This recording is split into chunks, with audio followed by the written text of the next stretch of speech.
Olá, sejam bem-vindos ao ITC News em Debate. Eu sou a Juliana Ockersave, consultora da área contábil e dos tributos federais. E eu sou a Helena Souza, também consultora da área contábil e dos tributos federais. E hoje nós vamos falar sobre a apuração do crédito fiscal sobre as subvenções para investimento.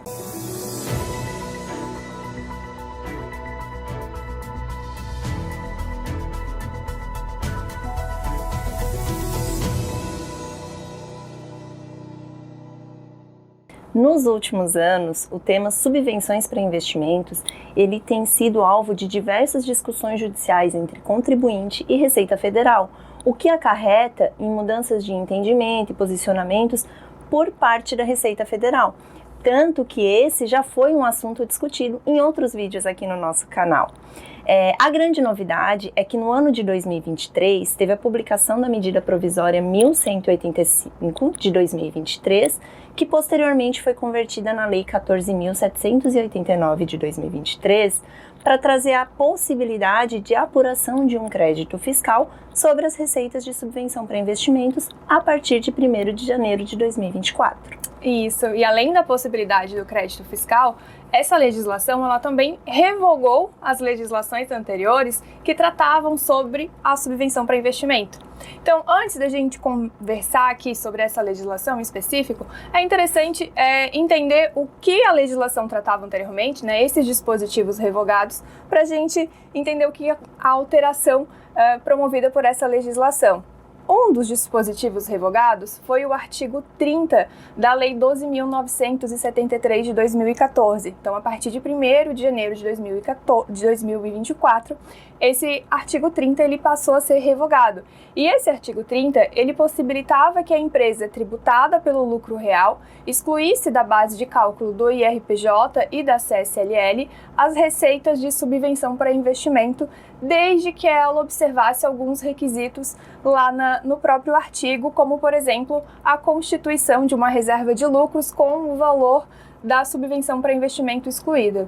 Sim, e outros dispositivos que foram revogados foram os incisos lá do artigo 1º da Lei 10.637 de 2002 e do artigo 1º da Lei 10.833 de 2003, que eles tratavam da exclusão das receitas de subvenção para investimento, inclusive mediante isenção ou redução de impostos, quando concedidos como estímulo para a implantação ou expansão de empreendimentos econômicos, da base de cálculo do PIS e da COFINS no regime não cumulativo.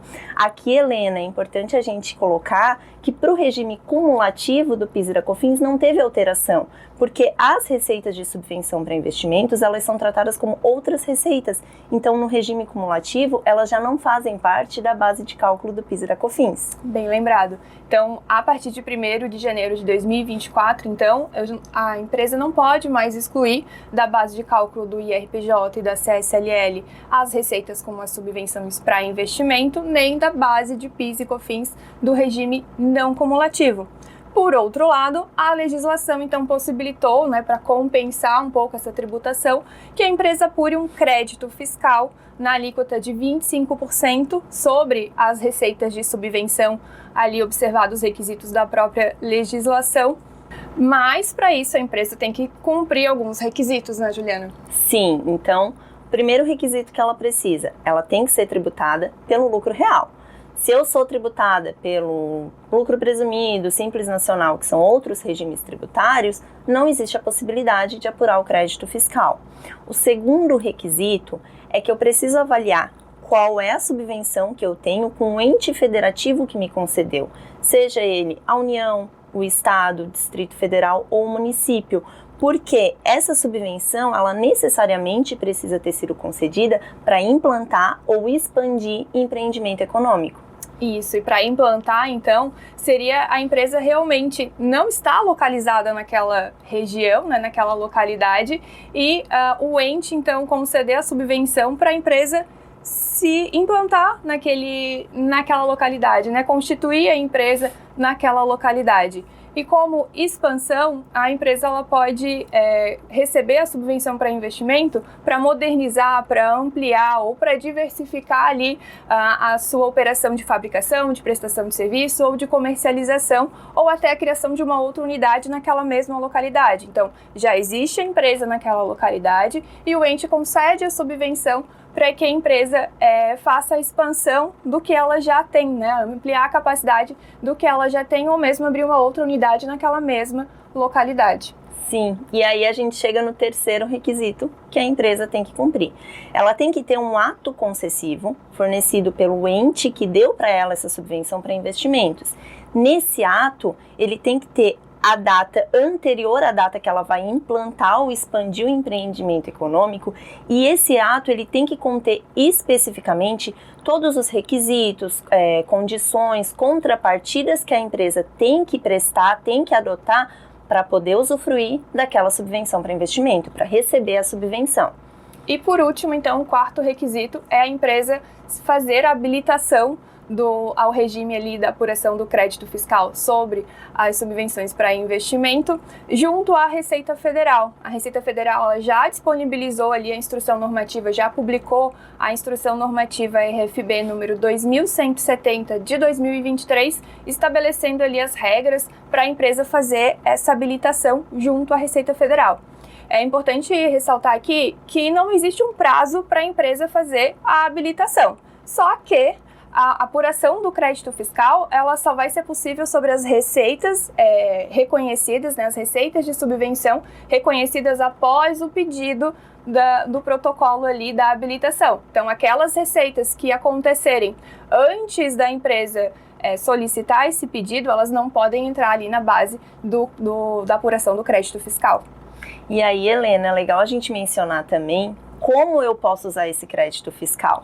Então, ele pode ser utilizado para compensar com outros tributos administrados pela Receita Federal, e aí, claro, observando as legislações específicas, ou pode ser solicitado o ressarcimento em dinheiro. O que a gente precisa se atentar aqui é que eu só posso enviar o pedido de compensação ou o pedido de ressarcimento depois que eu demonstrar a apuração desse crédito fiscal. E a apuração do crédito fiscal é demonstrada na ECF do período de apuração em que eu reconheço e ofereço a tributação à receita de subvenção. Isso, então outro ponto que a gente precisa lembrar também é que apesar da receita em si ser tributada, né, entrar na base de cálculo do IRPJ, da CSLL e do PIS da COFINS não cumulativo, o crédito fiscal em si, ou seja, aquele valor que a empresa vai pedir a compensação ou o ressarcimento, esse não vai entrar na base de cálculo desses tributos. E já que a gente está falando aqui sobre subvenção para investimento, vamos também entender como isso é tratado em outros regimes tributários. Até porque o fato da empresa do lucro real, aliás, do lucro presumido ou do Simples Nacional não poder apropriar o crédito fiscal, apenas a empresa do lucro real, não significa dizer que essas empresas não possam ter alguma subvenção para investimento em algum momento ali da empresa. Mas a gente precisa entender como a legislação tributária se posiciona a respeito dessas receitas. Então, começando pelo Simples Nacional, será que essas receitas de subvenção seriam tributadas no Simples, Ju? Então, no Simples Nacional, a base de cálculo é a receita bruta, ou seja, somente aquelas receitas decorrentes da atividade do objeto da empresa. A gente já mencionou que as receitas de subvenção são outras receitas. As outras receitas, elas não entram na base de cálculo do Simples porque não são a receita bruta. Então, eu não tenho base legal para tributar essa receita no Simples. No Simples Nacional, não vai ter tributação.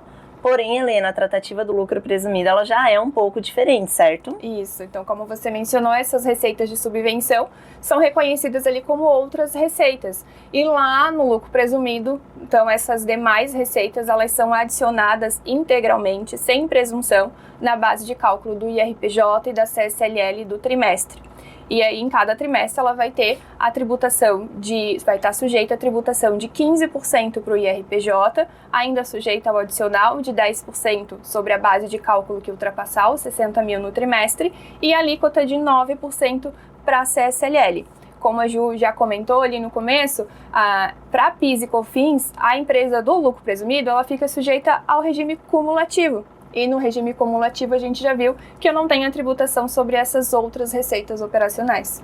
Certo, e assim nós chegamos ao final do nosso TC News em Debate de hoje. Obrigada a todos que nos assistiram até aqui. Não esquece de deixar o seu like, se inscrever no nosso canal e nos seguir nas redes sociais. Até a próxima! Até a próxima!